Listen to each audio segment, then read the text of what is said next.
your trauma will show up in your body, show up as an inflammation, as anxiety disorders, eating disorders. A lot of it will really show up in your body and in your lifestyle, or things that you think is a part of you, but it's not. Stella, get into it, man. I want to talk about how to become more magnetic and more attractive. If you want to become more magnetic and more attractive, you need to quiet your ego and let your intuition become louder. You have an intuition and you have instinct. Our intuition comes from up and works down. Our instinct comes from down, like in our gut, and works up. You know, fight or flight, whatever. Once you kind of quiet your ego and allow your intuition to become louder, and you're able to listen and discern your intuition naturally wants to guide you on the path of least resistance. And the path of least resistance, you will literally feel so magnetic to just what feels right. Remove any beliefs that like do not serve you. Your intuition comes from that one wisdom, that one love. Bro, I say this in every video, but everyone is literally connected. Everyone is literally birthed from one. Everyone's intuition comes from that same one. So once you start to listen to the intuition and your intuition becomes louder, you naturally become a magnet and attract the love, the wisdom, everything that's meant for you. And you naturally become more magnetic and attractive to things that you want to attract because you're living through your intuition. Let's get on to the looks. How to become more attractive. I mean, not just the looks, but let's kind of get into like looks and communication and self-love. And I'm going to wrap this all up in one pretty big pink bow. You need to learn how to speak to different people at different levels. Everyone is not at the same level of communication, clearly. And some people like literally just have learning disabilities, and you're not gonna know. You're not gonna see them in the IEP class or whatever. Like, you're not gonna know sometimes when you're speaking to people. So you need to be able to have the ability to shift and adjust and make people still feel like smart in a way. Learn how to speak to people using different vocabulary at different levels, so that you realize when you come across someone that their level of vocabulary or their, you know, what's the word, bro, I don't even remember, but everyone has a vocabulary list in their head. There's a word for it. Learn how to engage with everyone at different levels. That's all I'm saying. It helps you be more magnetic. You'd be like, oh, like she understands me, instead of like kind of putting people down if they may not have like heard that word before, or they just may not speak like that, you know?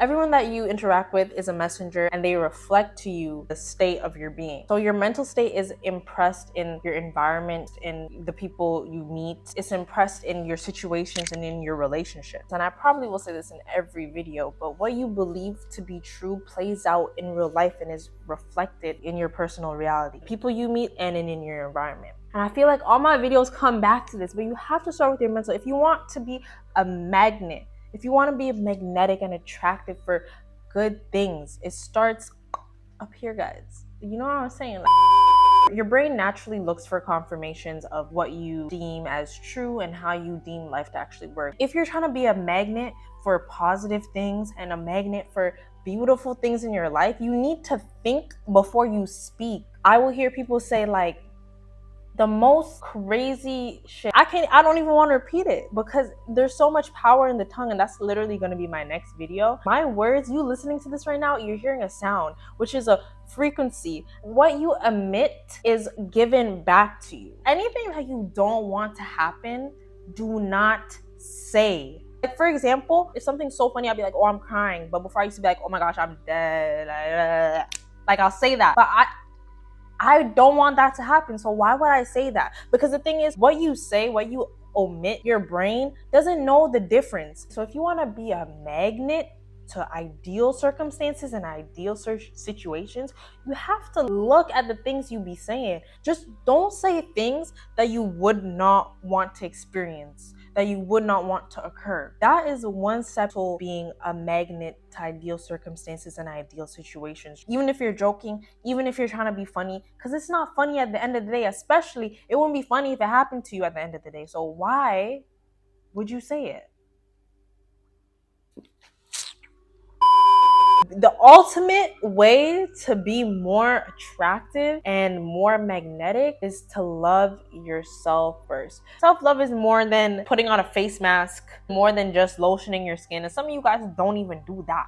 So, self-love is having boundaries for yourself and not crossing them. You cannot expect to be magnetic and attractive to other people if you don't love yourself, and it shows. When you don't love yourself, it shows terribly. Things you consume, not just what you eat, like it is what you eat, but not just what you eat, how you feed yourself spiritually, what you watch, what you listen to, what you take in, your posture, how you walk, how you talk, how you present yourself.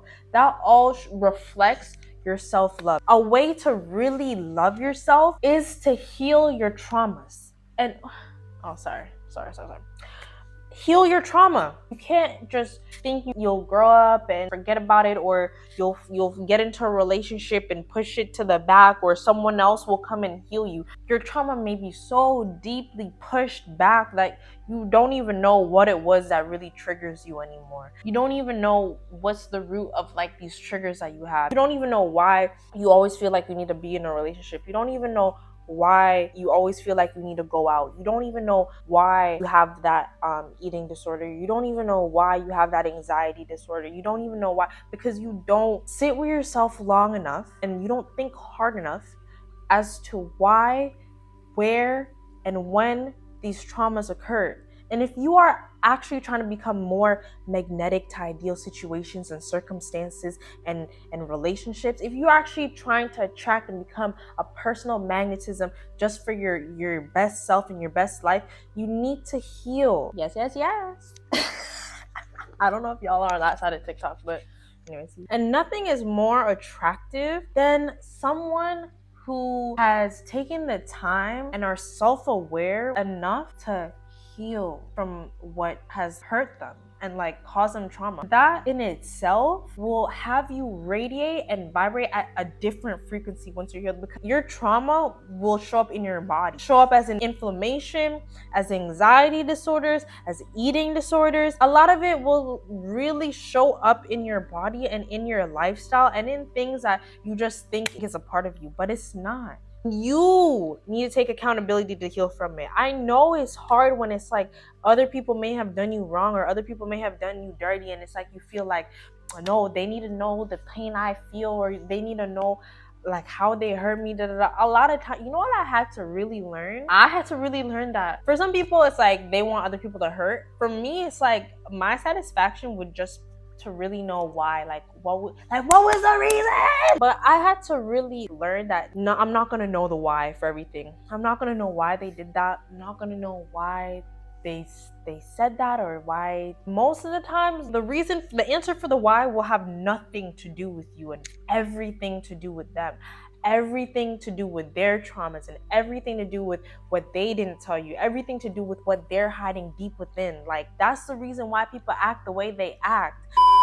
Now, if you let this take such a foothold and a root into you, you're just lowering your attraction and your personal magnetism because you're holding on to it, because you don't know how to heal from it. You need to let them heal and allow yourself to heal as well.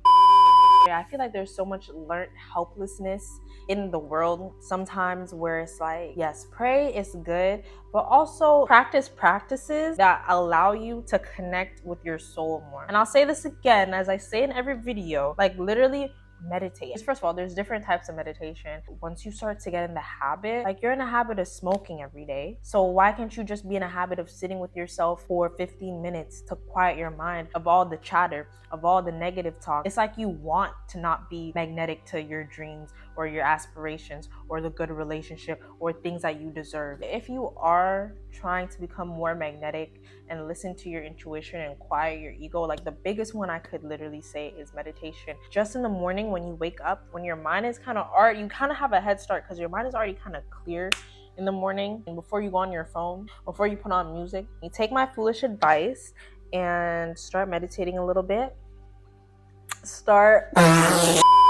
Last but not least, quickly, some side notes, some side tips on how to become a personal magnet or become personally attractive or whatever. Do not stoop to other people's level. If you are up here, do not stoop down here. That does nothing for you. That does nothing for you. Say it with me. That does nothing for you. Good job. When you play their game, you automatically lose. automatically. You need to set your boundaries, and you need to know your boundaries and be firm within them. Be comfortable in your own skin. That's how you could also be personally magnetic. I don't mean let yourself go. I don't mean be out here acting crazy, not caring, like how come I don't even. No, just know who you are and be comfortable in that. Don't be predictable. If you're predictable, if I know what you are about to do, what you're about to say, like that's not attractive. And commit to yourself and commit to your goals. Nothing is more attractive than a person who is just going after what they want. So people like people who behave like them. People like people who act like them. When a lot of people get into relationships, you see that the boyfriend and the girlfriend starts to kind of act alike. And even friendships, best friends will start to act alike, because people like people who share the same values, like some similarities, and seem like act the same. This person easily fits into my life because we're so similar. If you're trying to be magnetic, I guess, to a specific person, I'm not saying mirror them. Well, in a sense, yes, but I'm not saying completely copy them, because a lot of people also don't like to be copied. Mirror traits or behaviors that they may have, and a lot of people will find you more attractive, maybe. I don't know. Your brain naturally has mirror neurons that mirror behaviors, mirror things. So it's like, this is not nothing like unnatural or anything like that. When you're a baby, when you learn to do a lot of these behaviors, it's your mirror neurons. You're acting out what you see to kind of learn how to navigate the world. So it's nothing crazy, y'all. It's nothing crazy, y'all. I'm just gonna put out the basics. Eye contact. And a lot of people kind of struggle with eye contact. You don't even have to always look in people's eyes. You could kind of look here. I don't have a problem with eye contact. I think it's so beautiful. Like, I'm looking in your eyes, like facing the person when you speak to them, not being closed off. I think these are just obviously no-brainers, so I'm gonna just put them there and we're gonna move on. People love to talk about themselves. Other people love to speak about themselves. Give them this opportunity to speak about themselves, but be an active listener. You could repeat maybe one or two things that they mentioned when you speak back to them. If someone says, yeah, yesterday just before I went to the mall, or yesterday just before I did my Pilates class, like I went and I had this cheese omelet. I don't know. This is just a random story. I don't know what the story was about, but just say they told you that story. When you respond to them, maybe just be like, oh my God, like I'm coming up with this off the dome and I'm not that good at it. But anyways, apart from the main topic that they're talking about, maybe bring up something about the omelet. Maybe make people feel, I guess, interesting and important. Keep some mystery. Don't reveal everything about yourself. And this is for a multitude of reasons. I don't want to say people cannot be trusted, because I don't want to live in that reality where like I can't trust no one. No one can be trusted. Blah, blah, blah. On a real note, a lot of people, some people can't be trusted, but a lot of people have big mouths. If you overshare, because I hear this and I see this, a lot of the time people are so bored, they will spill their business, their family's business, their friends' business, they will spill their acquaintances' business just to have something to talk about sometimes when a room gets quiet. You need to be careful with what you say just because of that reason too. But also, if you're trying to be more magnetic and attractive, like if everyone knows everything about you, if everyone knows your next move, if everyone knows this and that, like what is there to be intrigued about? What is there to be interested about? Like, you are an open book, ma'am or sir. You get what I'm saying? And with that, I think I gave you guys a whole bunch you could work on to increase your personal magnetism and be attractive. And don't forget to like, comment, and subscribe. It's gonna really help boost me in this algorithm. And yes, Stella, get into it, man.